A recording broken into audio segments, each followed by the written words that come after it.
ரொம்ப ரொம்ப ஹாப்பியாக இருக்குது. பிகாஸ் ஃபர்ஸ்ட் திங் எல்லாருக்கும் ரிலேட் பண்ணுற மாதிரி ஒரு சப்ஜெக்ட் எடுக்கிறது கஷ்டம். பட் இன்னைக்கு நான் பார்த்த ரெஸ்பான்ஸ் பொறுத்த வரைக்கும் அவ்வளோ சென்டிமெண்டல் ஆகிட்டுருக்காங்க, அவ்வளோ எமோஷனல் ஆகிட்டுருக்காங்க. ஸோ பேசிக்லி ஏதோ ஒரு வகையில் யார் இருந்தாலும் இந்த மாதிரி ஒரு விஷயம் நடந்திருக்கு அவங்க லைஃப்பில்.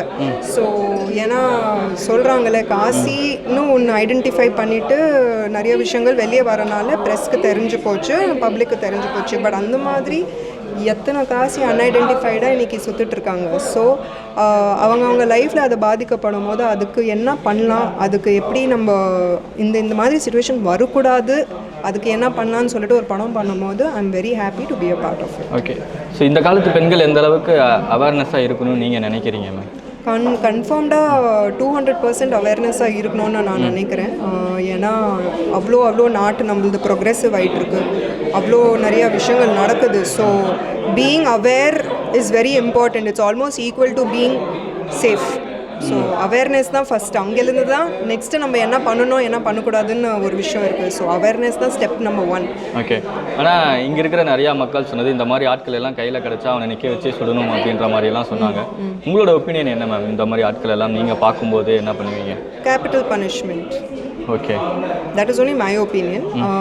ஏன்னா இன்னும் நம்ம நாட்டில் நிறையா கேஸஸ்க்கு நிறையா விஷயங்களுக்கு ஒரு தீர்ப்பு வராமல் இருக்குது, ரைட்?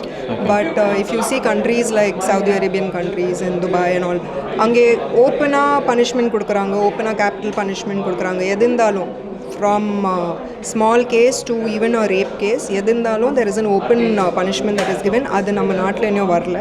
அந்த மாதிரி ஒரு விஷயம் வந்ததுன்னா ஒரு பயம் இருக்கும், ஒரு ஃபியர் இருக்கும்னு நான் ஃபீல் பண்ணுறேன். Okay, thank you ma'am. நான் வரக்குள்ளேயும் ரொம்ப எக்ஸைட்மெண்ட்டோட தான் வந்தேன். ஏன்னா இப்போ ஒரு 5 படம் பண்ணியிருக்கேன். பட் எது ரிலீஸ் ஆக போகுது ஃபர்ஸ்ட்டுன்னு தெரியல. இப்போ ஃபயர் தான். ஸோ அதனால் நான் என்ன சொல்கிறாங்க, நானே ஃபஸ்ட்டு இந்த படம் பார்க்கல. ஸோ ஆடியன்ஸ் என்ன சொல்கிறாங்கன்னு தெரியலங்கிற ஒரு பயம், பதட்டம், ஒரு எக்ஸைட்மெண்ட்டும் இருந்துச்சு. பட் நல்ல ரெஸ்பான்ஸ். Okay, so happy. இந்த காலத்து பெண்களுக்கு இந்த படம் எவ்வளோ முக்கியம்னு நினைக்கிறீங்க? எவ்வளோ அவேராக இருக்கணும்னு நீங்கள் நினைக்கிறீங்க? கண்டிப்பாக நான் என்ன சொல்லுவேன்னா, நம்மளோட பாதுகாப்பு நம்ம கையில் தான் இருக்குது. ஸோ அதனால நான் மற்றவங்கள ப்ளேம் பண்ணி பிரயோஜனம் இல்லை. ஸோ அதனால் எப்பயுமே நம்மளோட சேஃப்டி நம்ம தான் பார்த்துக்கணும். ஓகே. லைக் நீங்கள் இந்த மாதிரி இன்சிடென்ட் எல்லாம் எல்லாரோட பெண்களையும் கடந்து தான் வந்திருப்பாங்க ஏதாவது ஒரு சுச்சுவேஷனில். நீங்கள் அப்படி உங்களுக்கு அந்த மாதிரி சுச்சுவேஷன்லாம் நடந்திருக்கா? அது நடக்கும்போது எப்படியெல்லாம் போல்டாக ஃபேஸ் பண்ணுவீங்க? நான் நிறைய ஃபேஸ் பண்ணியிருக்கேன் இந்த மாதிரி சிச்சுவேஷன்லாம். ஆனால் என்ன சொல்கிறது, எப்பயுமே எங்கள் அம்மா சொல்லுவாங்க, 2 கண் மட்டும் கிடையாது, நம்மளோட நெற்றி இதுவும் எப்பயும் ஓப்பனாக இருக்கணும், கேர்ளாக இருக்கக்குள்ள. அப்போ தான் நம்மளுக்கு அறியாத விஷயங்கள் கூட நம்மளுக்கு அந்த கண் மூலமாக தெரியும் அப்படிங்கிறது. ஸோ அது உண்மையான விஷயம். ஸோ அதனால் எப்பயுமே நான் அலர்ட்டாக இருப்பேன். ஏன்னா என்னோடய காலேஜ் லைஃப்லேருந்துமே நான் இண்டிபெண்ட்டாக இருக்கிற ஒரு ஆள் தான். ஸோ அதனால் நிறைய எக்ஸ்பீரியன்ஸ் அப்போலேருந்து லேர்ன் பண்ணிட்டேன். ஓகே.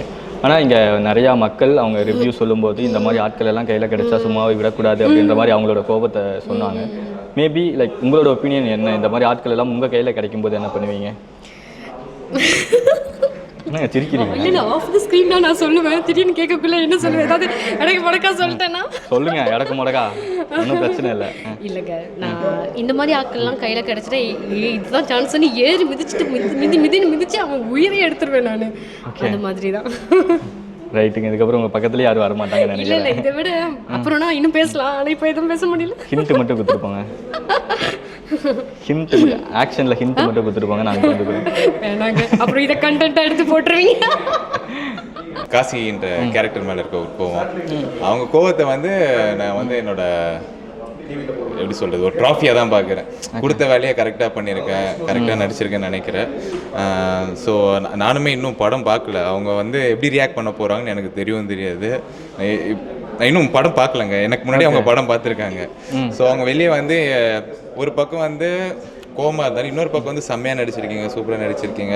அந்த கேரக்டர் ஏன் விசிட்டிங் கார்டெலாம் கேட்குறாங்க, ஏன் கேட்குறாங்கன்னு எனக்கு தெரியல. நான் படம் பார்த்தா தான் எனக்கு தெரியும் எதுக்கு விசிட்டிங் கார்டு கேட்குறாங்கன்ட்டு. ஓகே. ஸோ அண்ட் இந்த ஸ்டோரி செலக்ட் பண்ணுறதுக்கு நான் பயப்படவே இல்லைங்க. இப்போ நான் இந்த ஸ்டோரி பண்ணலன்னா வேறு யார் பண்ணணும்னு சொல்லுங்கள், அவங்க பண்ணட்டும். At end of the day ஸ்டோரியோட மெயின் பிளாட் என்ன, நம்ம சொல்கிற மெசேஜ் ஆடியன்ஸ் கிட்ட போய் சேரணும். என் மூலியமாக ஒரு நல்ல மெசேஜ் எடுத்துகிட்டு போயிட்டு சேர்க்கறதுல என்றைக்குமே எனக்கு சந்தோஷம்தான். ஓகே. அதை நல்லா நடித்து கொண்டு போய் சேர்த்துருந்தாலும் சந்தோஷம்தான். இதை நான் ஒரு வெற்றியாக தான் பார்க்குறேன் அவங்களோட ரெஸ்பான்ஸ். அவங்க அவ்வளோ அன்பாக இருக்காங்க. அரை மணி நேரம் வந்து நின்று ஃபோட்டோலாம் எடுத்துகிட்டு போகிறாங்க. என்ன தான் வந்து அந்த கேரக்டர் மேலே அவங்களுக்கு ஒரு வெறுப்பு இருந்தாலும் பாலா மேலே அவங்களுக்கு ஒரு பாசம் இருக்குது. ஏன்னா பிக் பாஸ் 180 நாள் பார்த்துருக்காங்க. இதை வச்சு என்ன ஜட்ஜ் பண்ண போகிறதில்ல அவங்க. ஓகேவா? ஸோ இந்த படத்தை பார்த்துட்டு பாலாவுக்கு வந்து நல்லா ஸ்க்ரீன் ப்ரெசன்ஸ் இருக்குப்பா, இல்லை நல்லா நடிக்கிறப்ப யாராவது சொன்னால் அதுவே எனக்கு சந்தோஷம். அப்புறம் இந்த மெசேஜ் போய் சேர்ந்தா சந்தோஷம். இந்த 2 விஷயம் தான். I don't expect anything else back. படம் பார்க்கல, ஆனால் இங்கே இருக்கிற ஒரு ½ அன் ஹவர் எல்லாரோட அன்பு உங்களுக்கு கிடைச்சது. எவ்வளோ எமோஷ்னலாக ஃபீல் ஆனீங்க நீங்கள்? நான் ரொம்ப எமோஷ்னலாக ஃபீல் ஆகிட்டாங்க. ஒரு ஆர்டிஸ்ட்டுக்கு இதுக்கு மேலே என்னங்க வேணும்? லைக் நம்ம ஒரு 50 நாள் ஷூட் பண்ணியிருக்கோம், விடிய எடுத்துருக்கோம், இதுக்காக எவ்வளோ கஷ்டப்பட்டுருக்கோம். நைட்டு 2 மணி 3 மணிக்கெலாம் என்னை வந்து இதோ கேமராமேன் சாரும் டேரக்டர் சாரும் அது அந்த அந்த அந்த சைடில் பாம்பு இருக்கா, சுறா இருக்கா, எறா இருக்கான்னு தெரியல, அதில் போய் குதின்ட்டு 5 வாட்டி குதிக்க வச்சு ஒயிட் ஷாட் ஒன்று, மிட் ஷாட் ஒன்று, லாங் ஷாட் ஒன்று, கை காலெலாம் நடுங்கி எடுத்த படம். ஸோ இதை பார்த்துட்டு ஆடியன்ஸ் சந்தோஷப்பட்டாங்கன்னா கண்டிப்பாக அது வந்து ரொம்ப சந்தோஷமாக தான் இருக்கும். அவ்வளோ எஃபர்ட் போட்டிருக்கோம், அது கூட பரவாயில்ல. அந்த ரெயின் ஃபைட்டு 3 நாள் நடுங்கிட்டே அந்த பல்லுக்கிலாம் ஆட ஆரம்பிச்சிச்சு. விட்டுதான் கொட்டியிருக்கோம் பல்லு, அந்த அளவுக்கு ஆடிடுச்சு. அதான் ரொம்ப எஃபர்ட் போட்டு எடுத்தது. ஸோ அவங்களோட ரெஸ்பான்ஸ் பார்க்கும்போது ரொம்ப சந்தோஷமாக இருக்குது. எவ்வளோ சந்தோஷமாக கிரிஞ்சு பண்ண விரும்பல நான் மைக்கில் சொல்லி. சந்தோஷம் உள்ள பாதி தான் வெளியே காட்டுறேன். Okay, thank you brother. Thank you brother.